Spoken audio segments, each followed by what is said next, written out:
जों मिजिं खालामदों जोंनो हयथ' सानै होगोन बा एजिपिनो सानै होनो हागौ गोबां बिथांमोनाबो देरहाबोदों दा जोंनि स्पष्ट जोङो मन्थ्रिजों खोथा गैया जोङो जोंनि ओनसोलखौ जौगानाय बेखौनो गाहाय थांखि हिसाबै लानानै जोंनि दोलोनिबो गाहाय हाग्रामा महिलारि बिथाङा फोसावगासिनो मन्थ्रिजों जोंहा माने जेबो लोब्बा गैया जाय बिथांमोना सरकाराव थानाय हिसाबै एनडिएनि मोनसे दोलो हिसाबै सरकारनिफ्राय बा जोंनि बिधायिनि दलनि नेता दानि मुख्यमन्त्रि हेमन्त बिश्व शर्माया जि सिन्ता सरसाजों बिथाङा जोंनो गथायो बेनि सायाव जोङो बिसेस भाबे दोलोनिफ्रायबो डिमान्ड खालामाखै जोंनि डिमान्डआ जाहाथे जोंनि ओनसोला जाहाथे जौगानायनि बेलायाव एसेबो माने खम जानो मोननाय नङा जोंनि गोबां माने फसंथानफोरनि प्रयोजन आरो बिदिनो जोङो सुक्तिबो गोबां खालामबाय बे सुक्तिफोरावबो गोबां फसंथानफोर फसंनायनि जोंनो सुक्ति होदोंमोन दा बेफोरखौ इमप्लिमेन्टेसन खालामनायनि बाथ्रा दं आरो बेफोरबादि अनुष्ठानफोरखौ जोङो गमायैनो गायसनना लानो हायोब्ला जोंनि थाखाय बिराद मोजां दा बेखौनो गुरुत्व होनानै जोंनि मुरब्बि जोंनि गाहाय हाग्रामा महिलारिया बांसिनै बे बाथ्राजों जर होदों आरो गमायैनो नंगौ जोङो जोंनि सायाव आस्था लाखिदों पाब्लिकआ जोंनि बिसेस भाबे जोंनि ओनसोलफोरा मोजां रोखोमै जौगानांगौ गुबुन गुबुन जिल्ला बादि जोंनि जिल्लाफोराबो जाहाथे गोबां अनुष्ठान प्रतिष्ठानफ्रा जोंनियावबो जानांगौ गोबां जिल्लाफ्राव बिदिनो मेडिकेल कलेजफोर जाबाय इन्जिनियार कलेजफोर जाबाय आरो गोबां शिक्षानि सायाव मोजां मोजां अनुष्ठानफ्रा गुबुन जिल्लाफोराव जेरैबादि जादों जाहाथे जोंनि मोनबा जिल्लायावबो बिदि खालामनो हायो बेखौ जर होनानै दायो खामानि मावनो थाखाय आवगायदों बिथांखिया गुबैयै जोंहा जौगाथायानो बांसिनहै जोंनि जनसाधारन जोंनि पाब्लिकआ बेखौनो बांसिन जर होनानै जोंनि सायाव आस्था लाखिनानै जोंखौ देरहाहोदों आरो बेखौनो गुबै हाथियार हिसाबै लानानै मावलांनो थाखाय निश्चय नाजागोन आरो बिनि अनगायैबो जोंनि सेंग्रा सिख्लानि जि आनएमप्लयड प्रब्लेम बे आनएमप्लयड प्रब्लेमखौ बोरै समाधान खालामनो हागोन बिनि सायाव बांसिन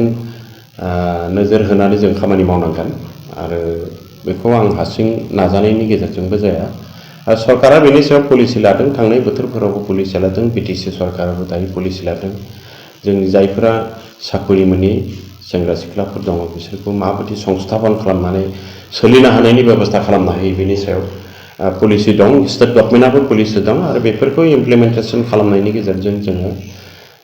बिखेखके उन्नयन जोंनि सेंग्रा सिख्लाफोरनि जि संस्थापन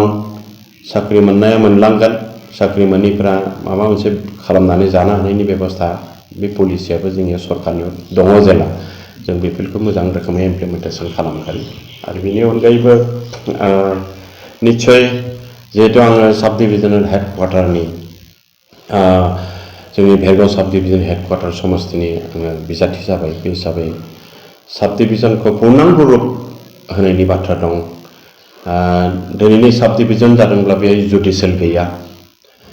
ट्रेजारिया खुनु मथे जाबाय बेनि अनगायैबो माने रेजिस्ट्रेसन बेबो गैया बेनि अनगायै जोङो इलेक्सन ब्रान्च गैया दा बेफोरखौ माने दाफुंनायनि बाथ्रा दं दा बेफोरखौ लानानैनो निस्सय बे साब डिभिजनाव पूर्णांग जाहाथे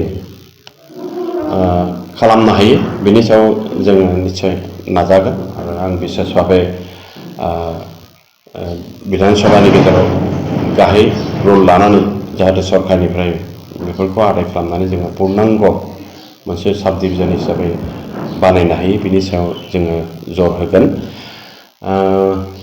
निश्चय गोबां समस्याफोर नुजादों जोंनि बिसेसके गिदिर गिदिर माने दैमाफोर दं बेफोराय गोबाङावनो माने जुगाजुग बिच्छिन्न जानानै थायो दैज्लां बोथोर फैब्लाथाय दैया बांनायनि गेजेरजों दलं सलं गैया लामाफोराबो गैया बिसेस भाबे साहा समस्तिनि साहा बागै बे समस्याया रायजोनि गेजेराव गोबाङै नुसारदों आरो निस्सय जगाजग बेबस्थाखौबो थिग खालामनायनि सायाव खोब जर होनानै खामानि मावगोन। बिखेखकै दलं आरो लामानि सायाव जोङो गोबां गुरुत्त होदों। जगाजगफोरा जालायो जोंनि फरायसाफोरा जाहाथे खोब इजिलि जोंनि शिक्षा अनुष्ठानफोराव फैनानै जाहाथे फरायनो हानायनि बेबस्था। बे लामायानो गैयाब्ला दैज्लां बोथोराव ओरैबायदि जायो बेहाय दलं गैयिनि थाखायनो दै बारा जानानै बेखौ बारनो हाया। दा बबेयावबा दैखौ बारनानै स्कुलाव फरायहैनांगौबा बै समाव फ्राय बन्द जानानै थायो। दा बेफोर समस्याया नुजादों थांनाय बोथोरफोराव आरो निस्सय बेफोरखौ मावफुंनो हागोन आंहा मिजिं दं। गोबां बेफोर बेबस्था गोबाङानो अबसे थांनाय बोथोराव सेंसन जानानै दायो एग्जिकिउट जायाखै। बेफोरखौ एग्जिकिउट खालामनो थाखाय आं नाजालांबाय थागोन। समस्याया बेजोंनो समाधान जाया। समस्याया जादों बिसेसकै एनरलमेन्ट। जोंनि गेजेराव माने बिदिनो समाजाव ओरैबायदि मोनसे परिबेस फैबाय जेन फिसा न'खर दानानै सोलिलांनायनि गोबां माने रांखान्थि खामायनायनि बेलायावबो असुबिदा थानायनि जुनै माने गोदो जेरैबादिमोन न'खरसेयावनो जायफोरा गार्जेनमोन बिथांमोननि जोंनि बिमा बिफायानो जेनेबा 10 जन 12 जन गाहाम गथ' खांनानै संसारा जाबोदोंमोन। दा खिन्थु बिदि अबस्थायाव नुवाखै। दा एनरलमेन्ट खम जानायनि थाखायनो बे समस्याया जोंनि गेजेराव नुजाथिदों। आरो निस्सय जोङो बिटिसि हालाम हिसाबै जोङो बिनि सायाव बिटिसि सरकारनिफ्रायबो जथेस्थ'खिनि बेबस्था लागासिनो दङ। जायफोर स्कुल जोङो गायसनदोंमोन उल्थायै बेफोरखौ सरकारि खालामनायनि बेबस्था लानो थाखाय आवगायगासिनो दङ। आरो थैलांनायनि बेलायाव स्टुडेन्टनि अभाबनि थाखायनो थैदों। आरो बिनि सायाव जायफ्रा एनरलमेन्ट थानानैबो जुदि बेखौ बोखारनानै होदोंब्ला बा बबेयाव सरजाबनानै होदोंब्ला बिनि सायाव निस्सय जोङो बिधान सभानि गेजेरजों जोङो सरकारखौ नोजोर बोहोगोन। आरो बिनि सायाव जाहाथे सरकारा कुनु बेलेग गाज्रि बेबस्था लाया बेखौ नोजोर बोनानै जोङो निस्सय बिधान सभा आरो सरकारजों रायलायनायनि गेजेरजों बेखौ समाधान खालामनो थाखायबो नाजागोन।